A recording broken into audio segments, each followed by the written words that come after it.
Salut à tous, ça fait longtemps, bienvenue dans une nouvelle vidéo avec Le Vinch. Donc aujourd'hui le thème ça va être les 5 pires conseils en musculation qu'on m'a donné lorsque j'étais débutant. Voilà, donc on va voir en revue un petit peu tout ça. Donc il y a des conseils, voilà, je les ai mis dans mon top 5 parce que c'est des conseils que j'entends très souvent encore aujourd'hui. Alors que ça fait déjà 9 ans que je pratique. Et je tiens à éclaircir certains points. Donc pour ce faire, j'ai travaillé un petit peu, je me suis fait des petites notes qu'on va pouvoir débattre de tout ça. Donc je vais pouvoir vous expliquer un petit peu mon point de vue, je vais vous énumérer chacun des conseils et je vais surtout vous donner les solutions, les vérités selon moi. Voilà, allez c'est parti. Conseil numéro 1 à bannir et que je ne veux plus entendre dans la bouche des pratiquants de musculation, c'est que pour prendre de la force, il ne faut pas faire plus de 3 répétitions par série. Attention, c'est précis. Donc tout d'abord, quand tu es débutant, c'est faux. Je m'explique. Lorsque vous êtes débutant en musculation, il y a une chose que vous n'arrivez pas à faire, et qu'on n'arrive pas à faire, moi j'étais concerné aussi bien sûr, c'est qu'il faut savoir synchroniser et connecter muscle-cerveau et gagner une synchronisation. Ça se fait en exécutant le mouvement avec des charges modérées que l'on maîtrise bien pour pouvoir recruter comme il faut le muscle, savoir exécuter comme il faut le mouvement. Et une fois que ça c'est acquis, que la posture est bonne, que l'angle est bon, que le ressenti est là, que vous sentez le muscle qui doit peiner, genre si au développé couché vous sentez bien que c'est les pecs qui peinent et qu'il n'y a aucune autre douleur qui apparaît, là ok, on peut commencer à charger. Deuxième point, lorsque l'on est débutant, la progression elle est exponentielle. Donc ça sert à rien de faire des cycles avec des séries d'uniquement 3 répétitions pour gagner en force, surtout lorsque vous êtes débutant. C'est à ce moment-là, quand vous êtes débutant, souvent c'est la première année que l'évolution physique est la plus impressionnante, mais c'est aussi là où les performances sont les plus impressionnantes parce qu'elles évoluent super vite. Et de plus, selon moi, une série est considérée comme étant courte à partir de 6 répétitions. Pour moi, la fourchette 6 à 8 répétitions, c'est la fourchette idéale, que vous soyez débutant, intermédiaire ou même expert. Je pense que c'est la fourchette idéale pour vraiment travailler le volume, la force. Au-delà de ça, si vous voulez descendre à 3 répétitions, le risque c'est de monter les charges à un point tellement haut que ça peut être délétère au niveau des articulations, surtout si vous avez des fragilités ou que vous ne vous supplémentez pas ou que l'échauffement derrière il est négligé. Il y a un plus gros risque de blessure selon moi. Donc je ne suis pas forcément très fan de ce principe-là, de cette façon de faire, même si je l'ai testé par période, mais je ne le recommande pas du tout pour quelqu'un qui est débutant, bien au contraire. Je pense qu'il faut être au minimum intermédiaire, voire expert, pour pouvoir bénéficier à 100% de cette façon de faire. Deuxième conseil à bannir et que je ne veux plus entendre de la bouche d'un pratiquant de musculation, lorsque quelqu'un vient en salle de sport et souhaite perdre du poids, je ne veux plus jamais entendre quelqu'un dire « pour perdre du poids, il faut faire du cardio et que du cardio ». Alors c'est une idée reçue, c'est faux et archi faux. Il faut savoir que la perte de poids se fait grâce à la balance calorique, donc apport et dépenses. Il faut créer un déficit et pour ça, il faut dépenser plus que ce qu'on consomme.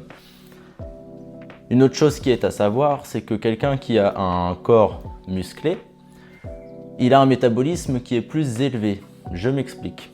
Quelqu'un qui développe sa masse musculaire brûlera au repos plus de calories que quelqu'un qui a moins de masse musculaire. C'est-à-dire que quelqu'un de sédentaire qui ne fait pas de musculation et qui fait tout le cardio possible imaginable brûlera toujours moins de calories que quelqu'un qui pratique une activité physique régulière avec un renforcement musculaire, qui développe une masse musculaire au repos.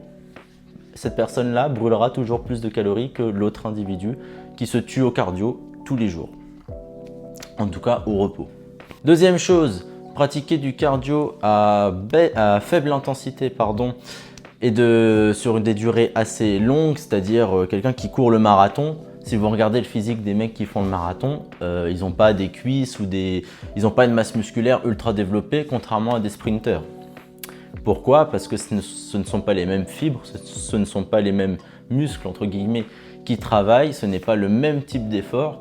quelqu'un qui va être volumineux physiquement va beaucoup plus peiner à tenir sur de longues distances, sur la durée, quoi. Et aussi le risque quand on pratique des exercices cardio à faible intensité et sur période longue, c'est de perdre non seulement du gras mais aussi de la masse musculaire. Pourquoi? Parce que le corps humain, c'est une machine qui est intelligente et qui fait tout pour s'économiser au maximum. Donc s'il veut pouvoir tenir plus longtemps sur la durée, parcourir des distances plus longues, qu'est-ce qu'il va faire? Il va s'alléger. Donc pour ça, qu'est-ce qu'il va faire? Il va brûler du muscle et du gras. Donc si vous souhaitez maintenir votre programme d'entraînement pour gagner toujours en masse musculaire et à la fois sécher, il vaut mieux privilégier des HIIT, High Intensity Training. Appréciez l'accent, je vous jure. Bref, en gros, qu'est-ce que ça veut dire? C'est simple, privilégier des circuits soit au poids du corps, soit un petit peu lestés, mais voilà, des circuits training courts et hauts en intensité.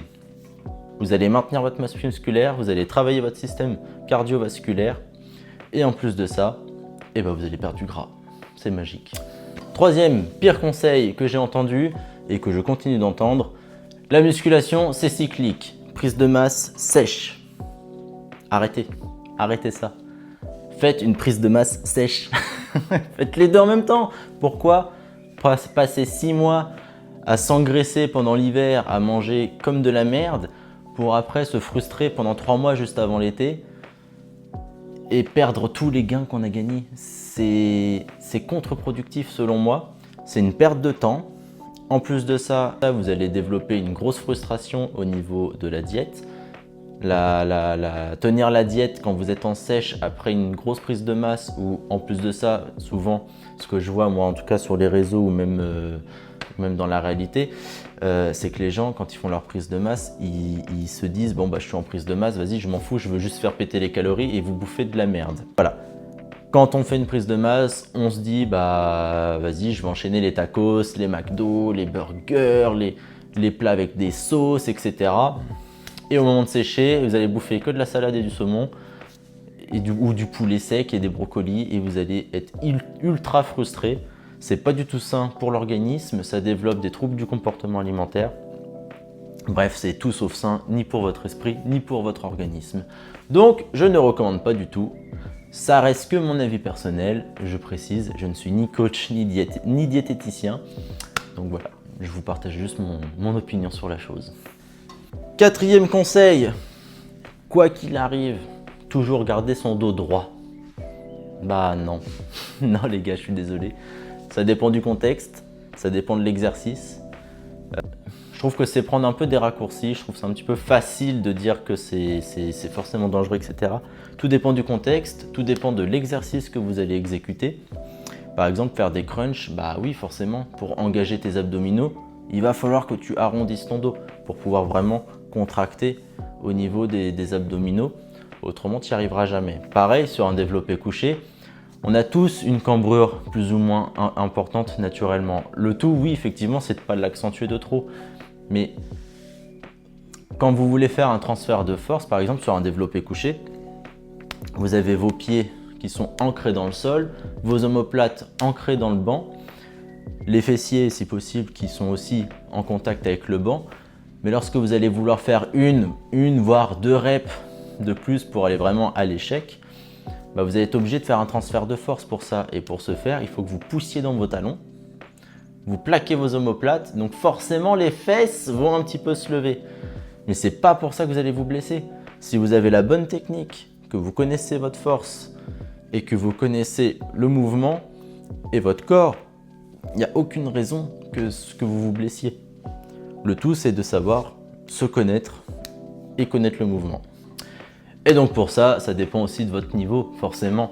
Arrêtez, je vous en supplie, de vouloir absolument avoir le dos plat, en appui total sur le banc, quitte à croiser et relever vos jambes. C'est là que vous allez vous niquer, parce que vous allez mettre toute la pression sur vos lombaires, et c'est là où il y a un plus grand risque de blessure. Et en plus de ça, l'équilibre n'est pas bon du tout, donc vous n'allez pas pouvoir charger de manière optimale, vous allez être déséquilibré, et c'est là que vous allez vous blesser. Cinquième et dernier conseil que je ne recommande pas, s'entraîner tous les jours, c'est du surentraînement. Alors, tout dépend bien sûr de ce que tu fais. s'entraîner tous les jours. Si ta planification d'entraînement est correcte, vas-y, fonce, il n'y a aucun problème. C'est sûr que si tous les jours tu fais tes pecs, c'est contre-productif.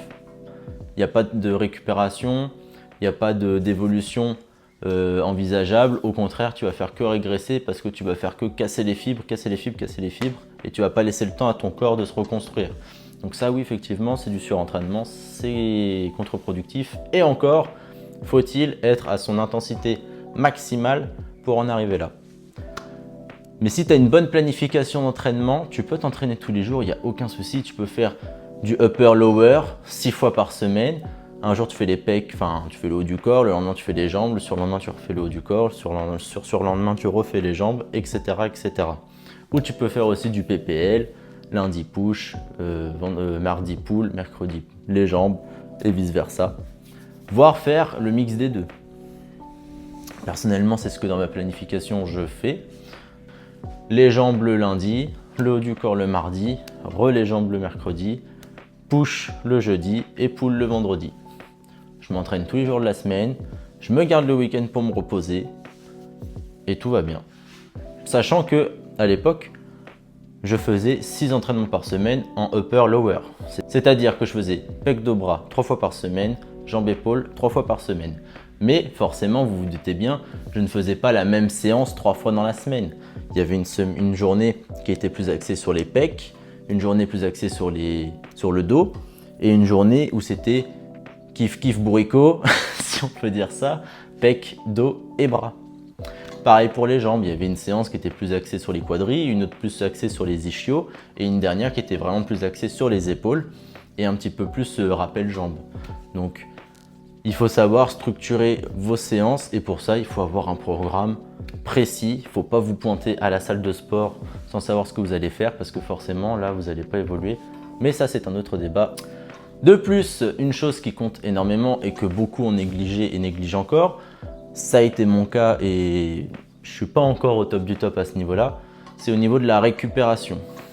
Si vous avez une bonne récupération, il faut savoir que c'est 80% du boulot, c'est votre récupération. C'est bien de se tuer à la salle, mais si derrière vous avez un sommeil qui n'est pas de bonne qualité, que vous avez une alimentation claquée au sol, que vous ne vous hydratez pas suffisamment, forcément, là vous avez un gros risque de blessure, vous n'allez pas progresser, vous n'allez pas évoluer, vous allez être en surentraînement parce que le repos derrière, il n'est pas de qualité.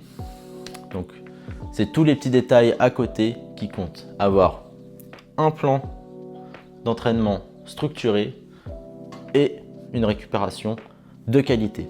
Avec ces deux choses-là, vous êtes sûr de ne pas tomber en surentraînement, vous êtes sûr de progresser et vous pourrez vous entraîner tous les jours. Voilà, c'est déjà fini pour cette vidéo. Dites-moi dans les commentaires si vous avez déjà entendu un de ces pires conseils et si vous les avez encore entendus récemment ou si vous-même vous avez fait ce genre de remarques. On ne vous jugera pas, vous inquiétez pas. Ça me ferait plaisir de lire tout ça. Je vous dis à bientôt. C'était le Vinch. Ciao!